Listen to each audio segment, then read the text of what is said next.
আপনি ছাত্রলীগের লোকজনকে মানে ছাত্রলীগের ভাই ব্রাদারকে ধইরা মামলার ভয় দেখায় তাদের থেকে চাঁদাবাজি করতেছেন, পুরো ত্রাস সৃষ্টি করতেছেন, কারণটা কি ভাই?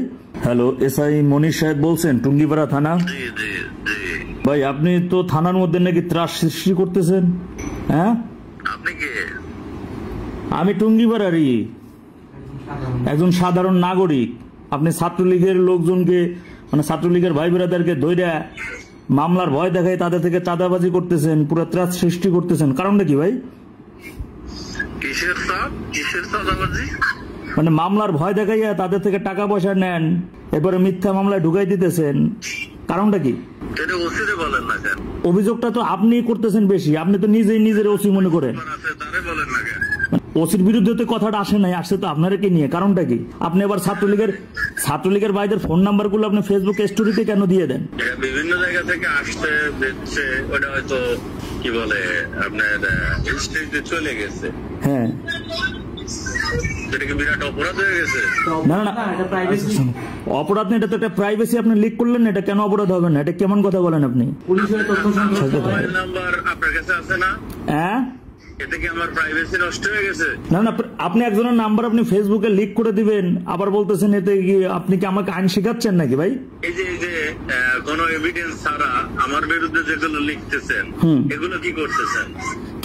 এই কারণে তো আপনাকে আমি ফোন দিছি। আপনি যেখানে দাঁড়াইয়েছেন, আপনি যে টুঙ্গিপাড়াতে, ওই টুঙ্গিপাড়া আমার বাড়ি, আপনি ওখানকার অতিথি। আপনি আজ পর্যন্ত কতজন পুলিশ হত্যার বিচারের বিষয় নিশ্চিত করার জন্য কথা বলছেন বলেন তো আমাকে? এটা আপনারা বলছেন? আমি তো বলতেছি, আমি এটা বলার কারণে আমি কারাবন্দী হয়ে জেল খাইতে আমি বেরো হয়ে আসছি। আমি তারপর এখন প্রতিবাদ করতেছি, সারা দেশে 3200 পুলিশ হত্যার বিচার নিশ্চিত করা না করা পর্যন্ত আমার আন্দোলন চলতে থাকবে আমাদের। মামলা করছে? হ্যাঁ, মামলা করছে। কিসের? এই যে কি বলে 3000-4000 পুলিশ। আমি মামলা করবো, আপনি মামলা নেন। আমি বাদী, আমি মামলা করবো, আপনি নেন। আমি যাত্রাবাড়ি 5 আগস্ট সকাল 11টা থেকে রাত 11টা পর্যন্ত আমি ছিলাম। আমি দেখছি পুলিশদের কিভাবে মাইরে পুরাইতেছে, পায়ের রশি বেঁধে ফ্লাইওভারে ঝুলাই রাখতেছে। আমি মামলা করবো, আপনি মামলা নেন। মামলা কি এসআই নাই? এসআই নেন, আপনার ওসি তো নেয় না। আপনারা শুনেন, আমি বলি, আপনার সাথে আমার কোন ধরনের কোনো বাকবিতণ্ডা কিছুই না। আপনি যে মাটিতে দাঁড়াই আছেন, ওই মাটিতে কিন্তু বাংলাদেশের যে সৃষ্টি করছে, যে স্থপতি, তার সে ওখানে শুয়ে আছে।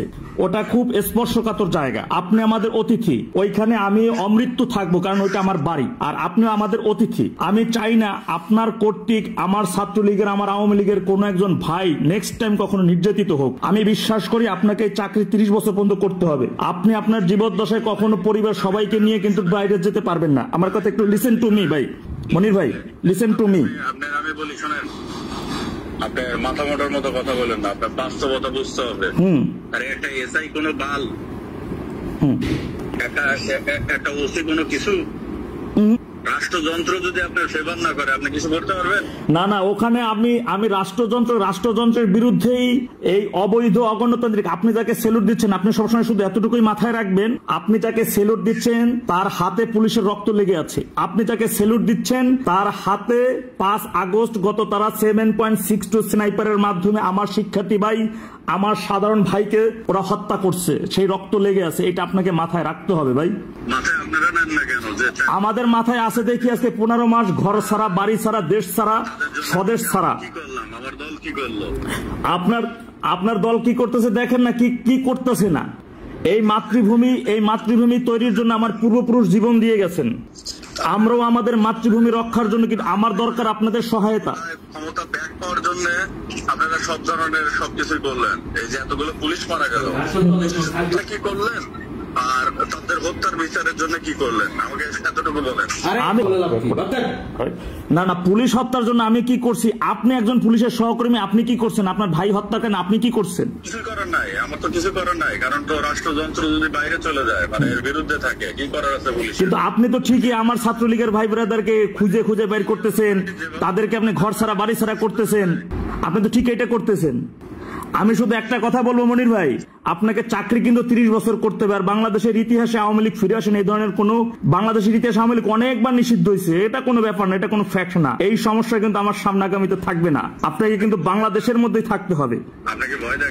আমি আপনাকে কোনোভাবে ভয় দেখাচ্ছি না, আমি শুধু আপনাকে সত্যটা মনে করে দিতে চাই। আমি শুধু আপনাকে সত্যটা মনে করাই দিতেছি। আর কিছুই না, বাস্তবতাকে মেনে নিতে হবে। আমার বয়স ওই কি বলে 70-80 বছর না।